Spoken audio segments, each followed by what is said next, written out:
Next up is we have the Global Coordinator for TZM Education. It looks to help members of the Zeitgeist movement pass on the message of the fantastic possibilities and potential for a resource-based economy and what that could have for the future. He goes into schools. So far he's been into 4 schools and been invited back to all of them, which is pretty good, as well as 1 university, and he has future dates booked. So before we go any further, I'd just like to introduce James Phillips.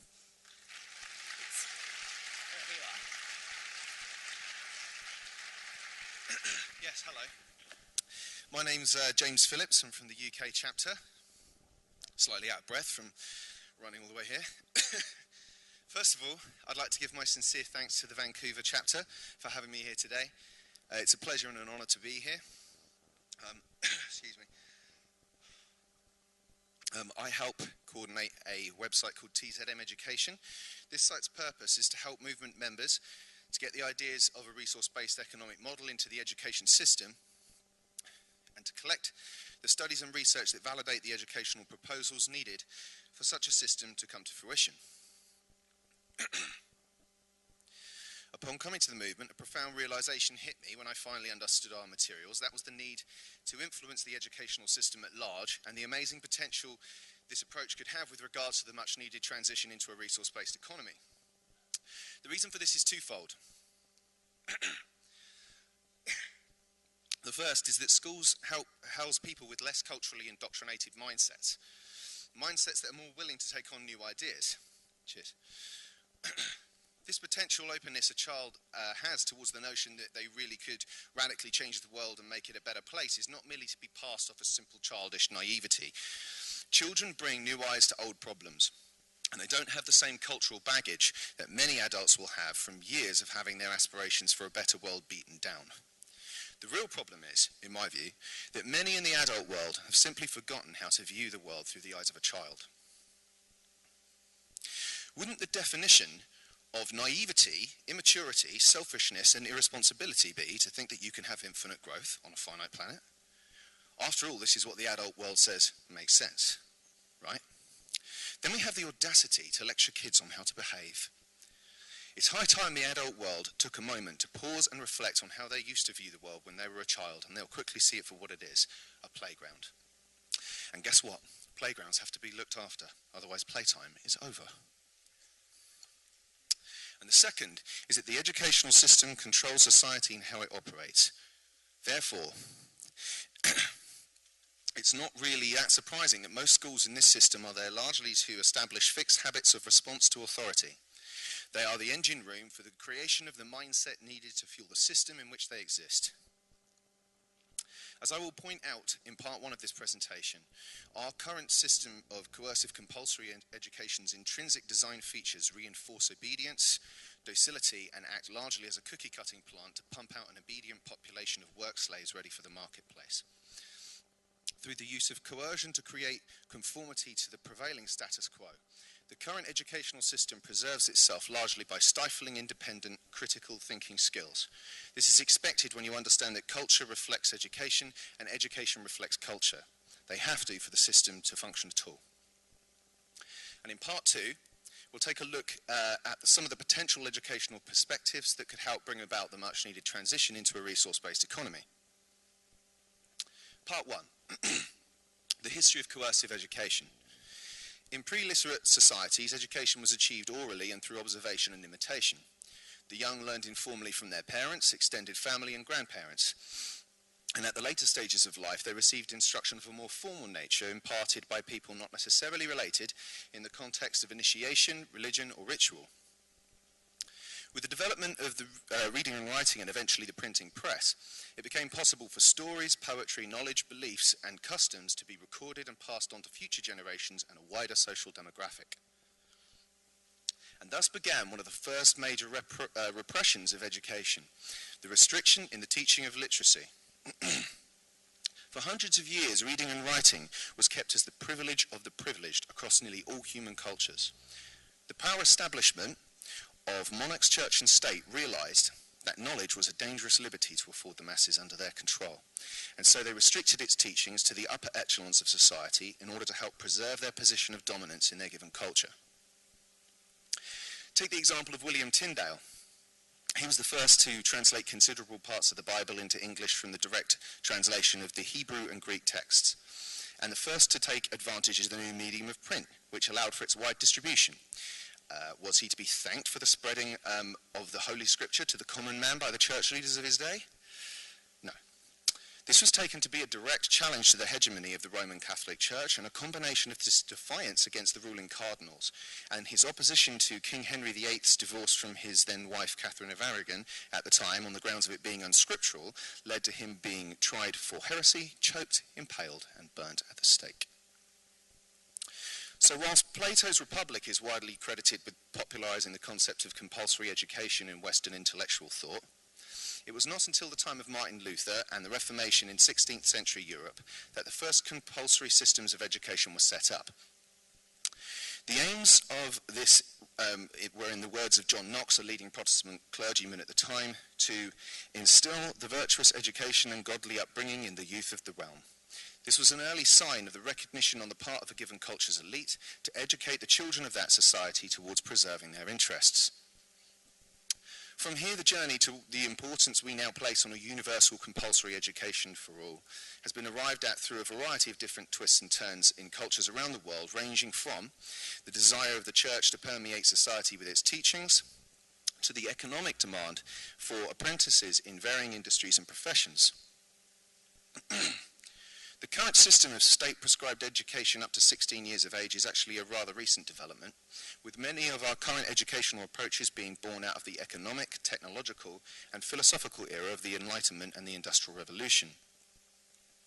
Due to the advocation of the absence of government involvement in the running and regulating of the capitalist structure of the day, there were little or no regulations imposed upon factory policies. This allowed the wealthy upper and middle class owners to pursue whichever path was most profitable for them, regardless of the well-being of their workers. Since workers, especially women and children, were labouring for anything up to 18 hours a day, there was very little family contact. As a result, children received very limited education, had stunted growth, and were sickly. Families often lived in slums. With little sanitation, infant mortality skyrocketed, and during the early Industrial Revolution, 50% of infants died before the age of 2. Naturally, this caused a rise in attacks, both physical, political, verbal, and cultural, against the ruling political and capitalist class structure of the day. These acts, passed in 18th and 19th century England, show a clear trend towards the rise in the living and working standards of the masses, and eventually the implementation of a state-sponsored education system. It should therefore be no surprise that the educational system that arose from this era reflected a factory-style approach towards learning. The Enlightenment view of reductionism, siphoned through the early ideals of early free market capitalism, saw humans as objects that needed to be controlled, just like the resources used for production. The educational model that has perhaps impacted modern Western schooling more than any other is that of the Prussian Empire of the early 19th century. So let's take a quick look at how this came about and what its ruling principles were. The Kingdom of Prussia decided upon their defeat to Napoleon in the Battle of Jena in 1806 that the principal reason for their defeat in the battlefield was the fact that their soldiers were thinking for themselves rather than following orders. Their solution was the implementation of a free state-prescribed 8-year compulsory educational curriculum for all children. The purpose of this system was not only to provide the skills of reading and writing and arithmetic for the purpose of the early industrialized world, but also the need for duty, discipline, respect for authority, and the ability to follow orders. The Prussian system was designed to instill social obedience in its citizens through indoctrination. Every individual had to become convinced in the core of their being that the king was just, always right, and the need for obedience to his rule paramount. As the German philosopher Johann Gottlieb Fichte, who was a key influence in the implementation of this system, once said, "If you want to influence the student at all, you must do more than merely talk to him. You must fashion him, and fashion him in such a way that he simply cannot will otherwise than what you wish him to will." An important part of the design of this system was for the state to prescribe what was to be learnt, when it was to be learnt, and how long to think about it. This educational system is widely renowned for the eventual rise of neo-Nazism. Couple this model in with the illusion of choice given by the concept of democracy, and it's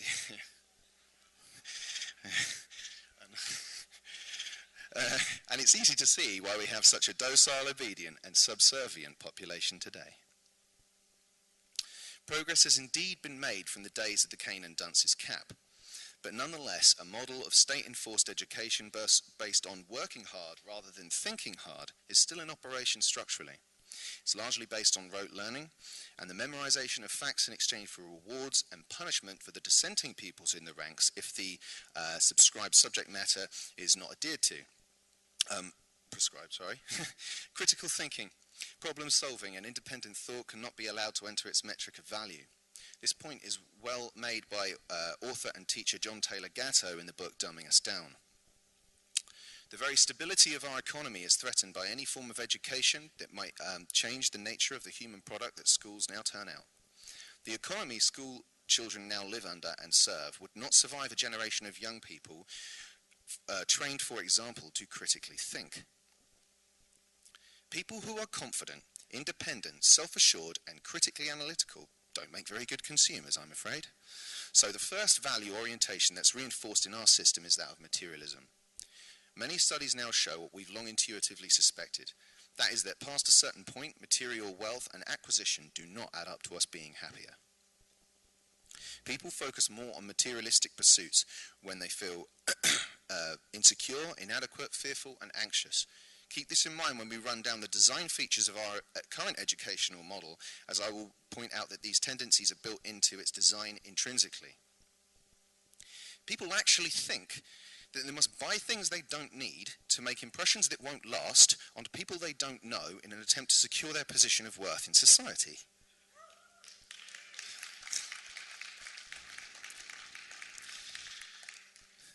Materialism is therefore a rather easy value system to attack, and many will readily admit that it's a foolish value orientation, but they still go out and buy things they don't need out of a culturally reinforced obligation to the prevailing status quo, as well as the obvious and futile attempt to try and fill an emotional need with a temporary materialistic one. Unfortunately, this void goes unrecognized with the missing components needed to fill it. These being personal purpose, self-realization, self-esteem, belonging, and positive family and communal bonds, none of which come free with your next purchase, I'm afraid. But this is the mind lock that people are stuck in. It defines their belief system through its reinforcement through their culture, and so in turn their worth as a person, despite how despotic it is. Anyone who challenges this precept is ostracized from the herd and marked as a potential threat. It's the same as labeling someone a conspiracy theorist. No need to look at the information objectively, just go with the mainstream view and what authority figures tell you, because after all, why would anybody in authority lie to you? Right? Well, because put simply, that's what they'll do in order to preserve their interests, if necessary. And this is what's being done through the current antiquated design of the school system. For example, it's said that the system is there to promote a love of learning, but upon closer inspection, it's clear to see that this is a fallacy. True learning is self-directed, meaning that it's pursued because it's something the student wants to learn intrinsically through intrigue, not due to the extrinsic motivating factors such as arbitrary grades and test scores. If it's a love of learning you are trying to foster in the young, then this system is the antithesis of that aim.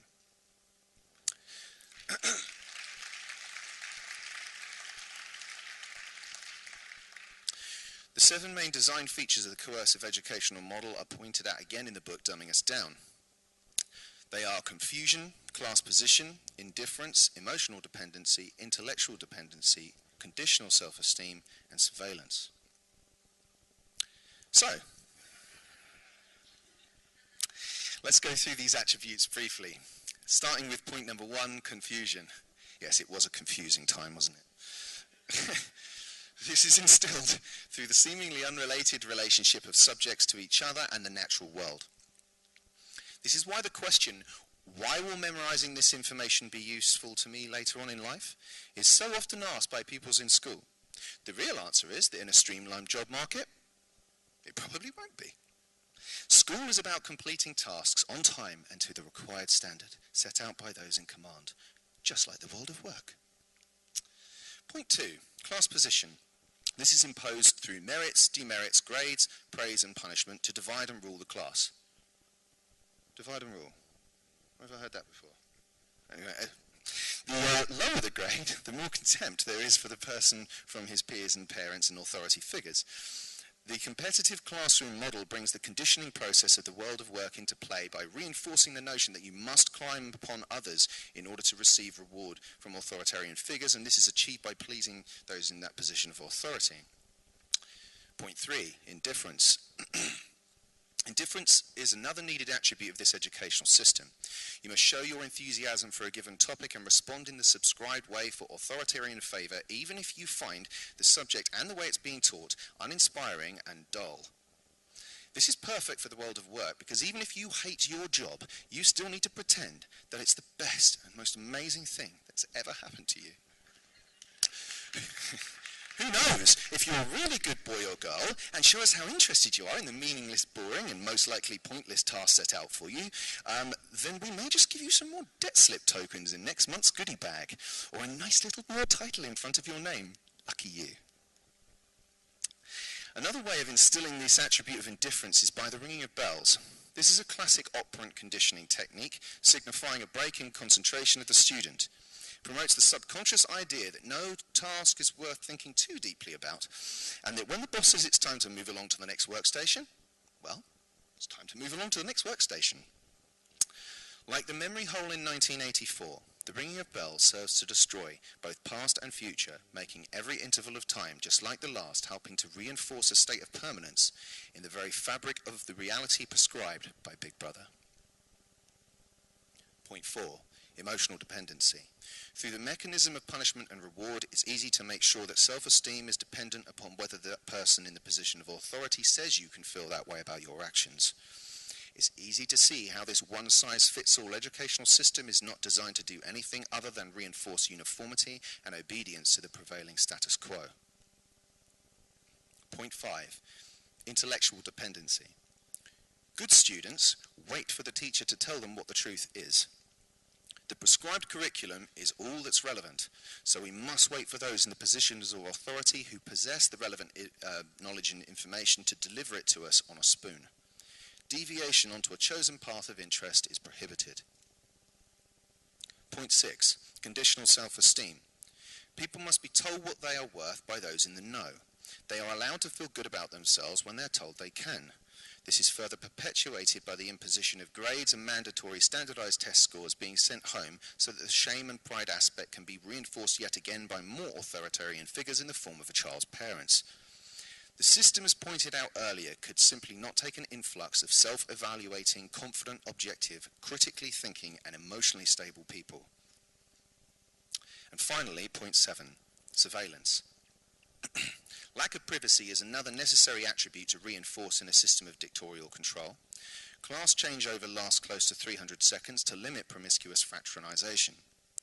Children are encouraged to snitch on each other so that Big Brother can remain informed of the behavior of its minions at all times.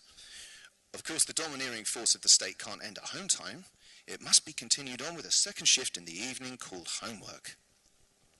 Heaven forbid that simple family time or an individually led-based learning process free from state command and control should take place. And just in case you do get any funny ideas, then we have television, with its corporate-owned advertising agenda to perpetuate the values, emotions, and set patterns of behavior required for the mindless obedience and consumption awaiting you in adult life. It's important to note that there are many well-intentioned and good teachers out there.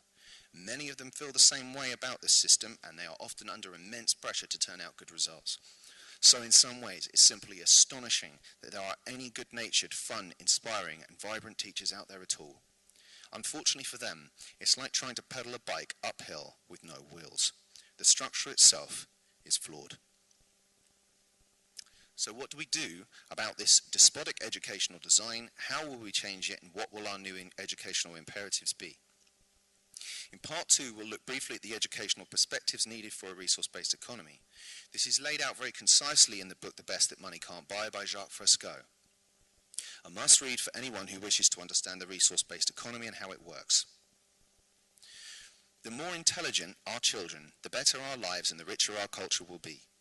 Every child using drugs and living a life without direction and purpose is damaged life that we will have to pay for in the future. It is our children who will inherit the future.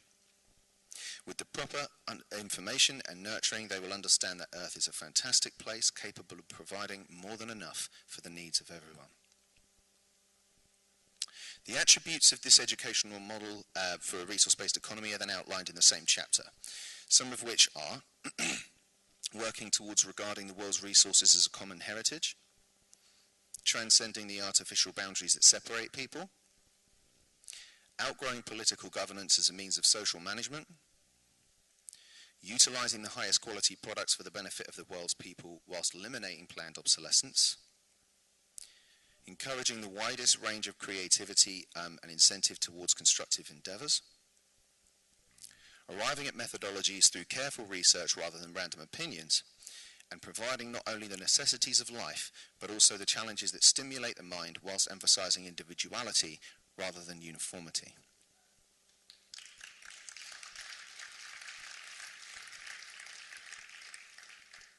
Some of these points could well sound strange and be taken out of context without a detailed understanding of what a resource-based economy is, so I'd encourage you to take a look at these in greater detail if needs be.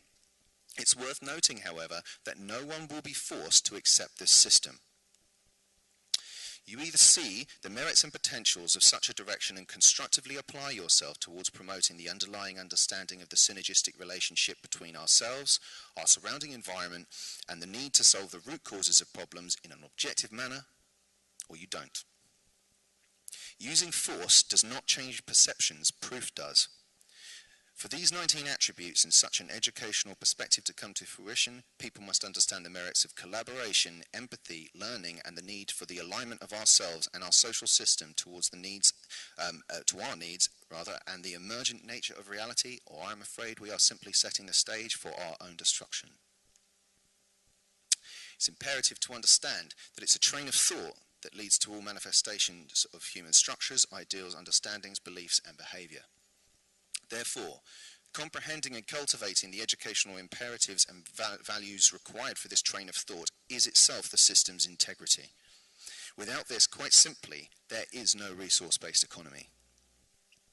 If children are encouraged to question illegitimate authority, be inquisitive, and go beyond previous social contrivances and conventions, then they can and they will.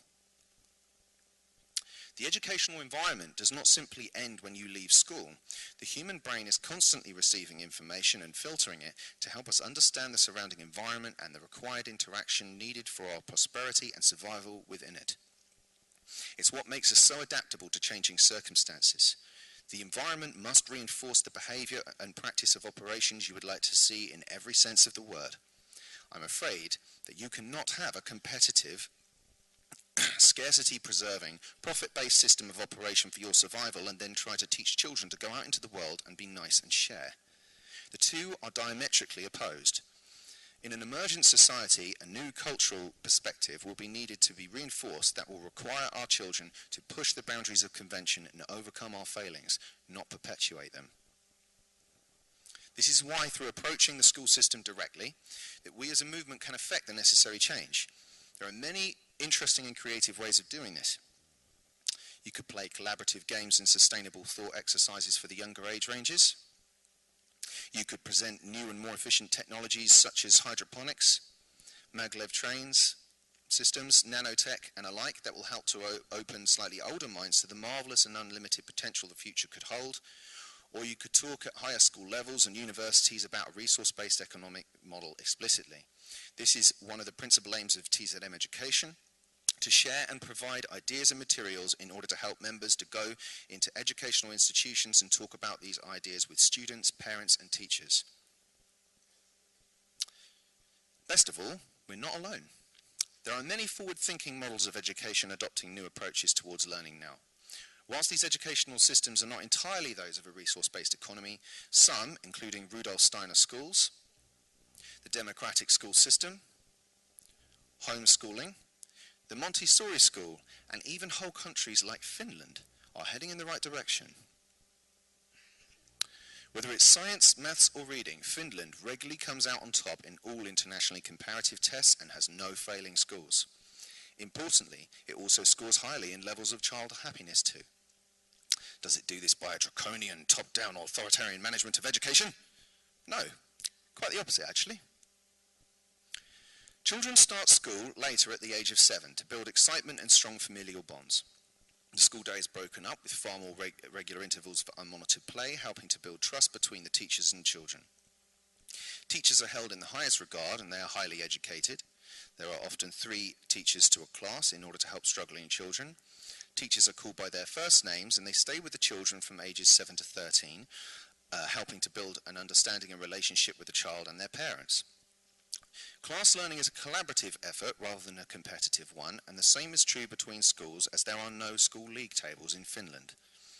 Because Finland has no failing schools, there are subsequently very few private schools, and any that do exist are state-funded. There are very few tests, instead choosing to base academic ability on assessment, and there is virtually no homework, and they are better for it.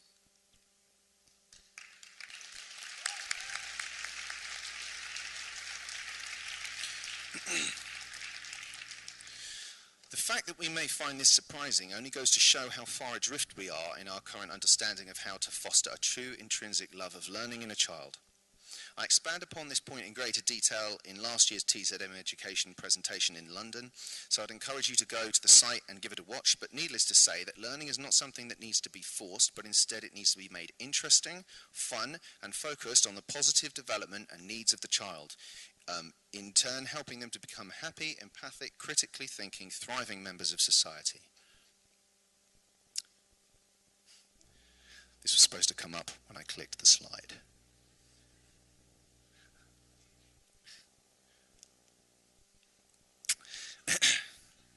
As has been stated in our materials before, personal interest must become social interest if we expect to survive in any meaningful way as a species on spaceship Earth.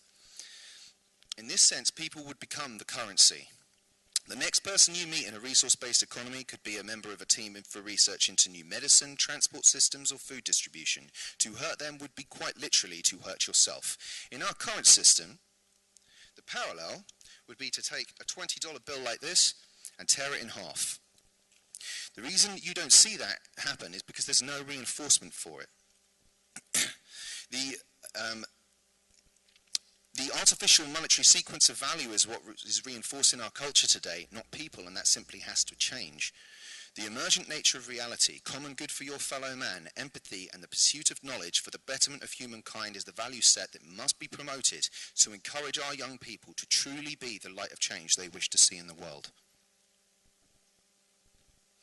If we do nothing, nothing will happen. Don't let people tell you that you're a fool for wanting to change the world for the better. All you will do here with your brief time on this planet is change things, whether you like it or not. What you change and to what extent you change it is contingent upon your actions, not someone else's. For example, if every member of the movement went to just one school and spoke to 100 kids, then we could reach approximately 50 million young adults about to enter this system. We can do it. We're not small. We're not powerless. Don't believe the hype.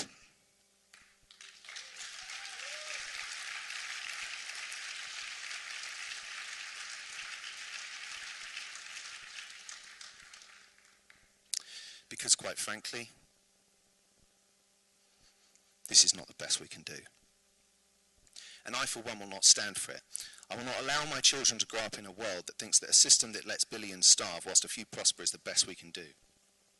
For a species that's capable of so much, we are failing in all the areas it really matters the most, and for no other reason than an outdated game we created thousands of years ago called money. I vow that as long as there is air left in my lungs and blood running through my veins, that I will not stand by and watch whilst millions of mirror images of myself continue to suffer and die needlessly for nothing other than the false adulation of meaningless pieces of paper like this. It only has the value that we place in it, and I, for one, personally think that this shit has got to go.